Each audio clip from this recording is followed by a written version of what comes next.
9 Global Family Office Investment Summit hosted by the Retossa Family Office here in Monaco. Many companies, we are talking about the people who will pitch their ideas to the important gathering of wealthy and influential families. And now we have another company, Ubuntu Coin. We have Ubuntu Toure with me. Thank you, sir, for having with us. Thank you for having me. It's a pleasure. And also we have Ralph Freelink and Bora Obuchina from the same company. Thank you very much. Thank you for having us. Okay, so Mr. Toure, I would like to start off with you this interview. What is your company about? What are you aiming at with the Ubuntu Coin?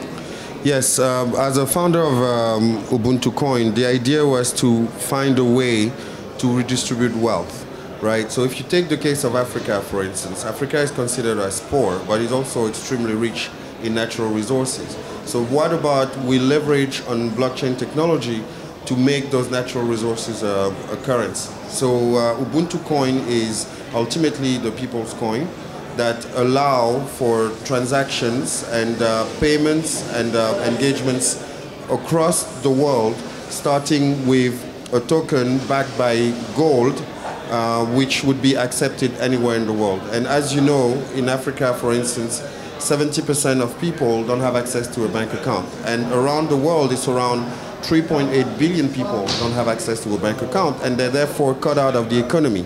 What if we leverage on our natural resources and make it a currency? Because we know gold is accepted everywhere in the world and is a precious metal that has always had value, regardless of societies, civilizations, and time.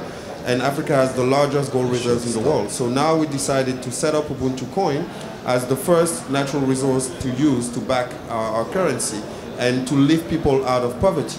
When you think of it, the only way in human history where you can build wealth is by starting with an asset.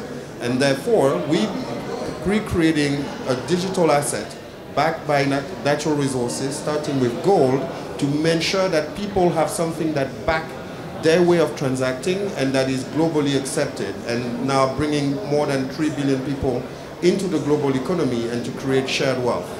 Now, how are people, and I think about mainly people in Africa, going to have physically this coin? Are you going to have them in their smartphone, since the smartphone market is booming right now in Africa, is becoming widespread in Africa, or will they possess it physically? How does it work? So basically it's a digital asset. So we leverage on blockchain technology to effectively connect, and people will have on their phone an app on which they could actually buy 1, 2, 10, 1,000 Ubuntu coin that are literally backed by gold. And blockchain technology allows, for the transactions to be safe, immutable, etc. So you download the web app, and then you can now transact. We also have a community, online community, where you can transact and facilitate cross-border trade. Remember, if people don't have a bank account, they all have a mobile phone, and that's how you solve the problem. Right.